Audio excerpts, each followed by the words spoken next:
My name is Carrie, and I'll be your captain and storyteller aboard the Daisy.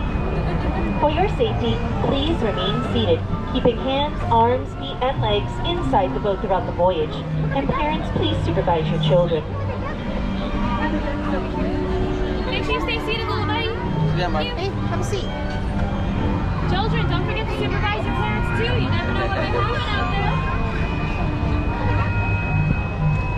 Now, while most people journey to enchanted worlds through the pages of a book, those who visit in person, be it down a rabbit hole or with a pinch of pixie dust, often find the way to be magical, or even menacing. Are we gonna go And inside? not to worry, although it looks like we're passing through the jaws of Monstro, the giant whale that swallowed Pinocchio, we're really being transported to a magical place called Storybookland.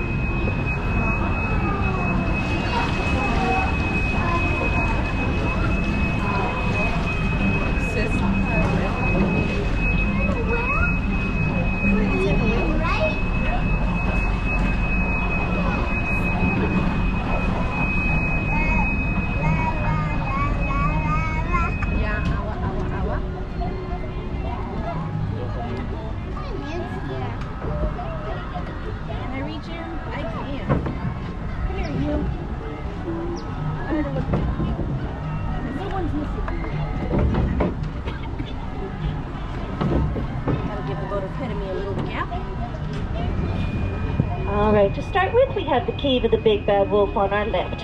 He's always after the three little pigs who live across the way in their three little houses of straw, sticks, and wolf-proof bricks.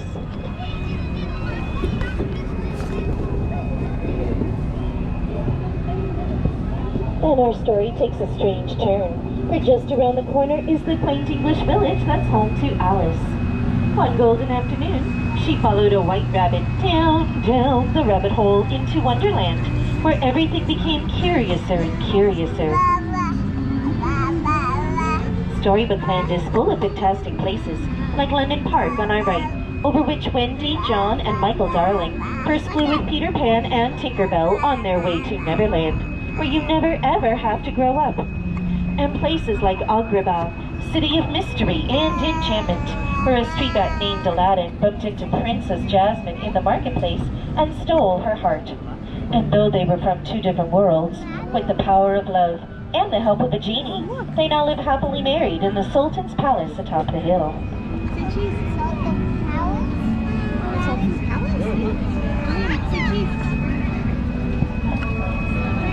These magical places of Storybookland are where love shines, like the twinkling lights in the archways above us. The same ones Aladdin and Jasmine soared over, sideways, and under on a magic carpet ride to a whole new world. While all good stories are full of love and light, they have their dark places too, like the Cave of Wonders just ahead. Its treasure bears a curse that can only be lifted by the genie of the lamp. Legend has it whoever frees the genie will be granted 3 wishes. What would you wish for?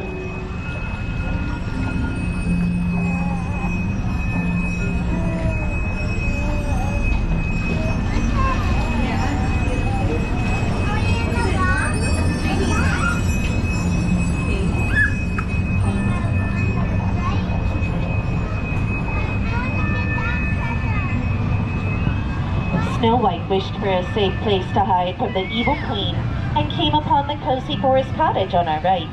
It's the home of the 7 dwarves, who offered her shelter in return for her kindness. You can hear Snow White whistle while she works, and the dwarves as they dig, dig, dig in their mind the whole day through.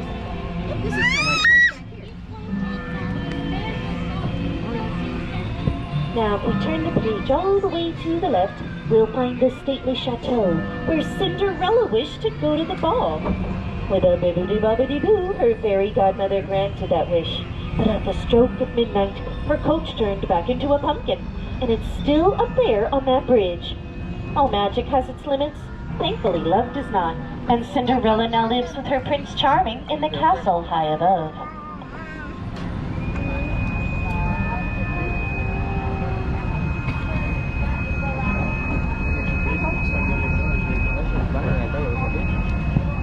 A dream is a wish your heart makes.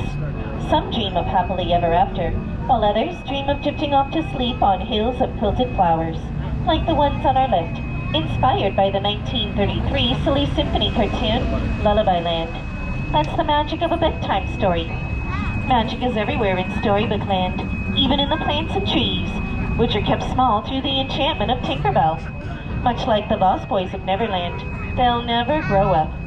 That's just part of what made this place a favorite of master storyteller Walt Disney, and continues to inspire storytellers today.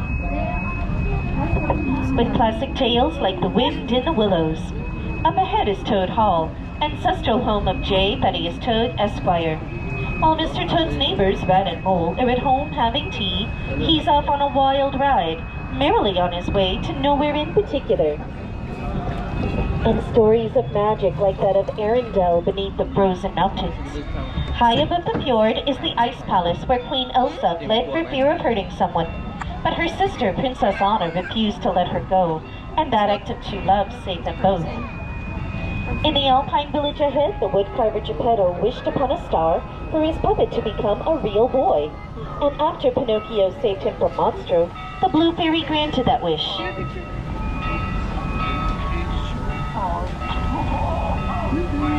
Oh, I almost forgot Wandering Oaken's trading post in Sana. Wishes are a part of so many fairy tales, like the one that inspired a little mermaid named Ariel to follow Prince Eric to the castle on our right. She gave up her life under the sea to fulfill her dream of becoming part of our world.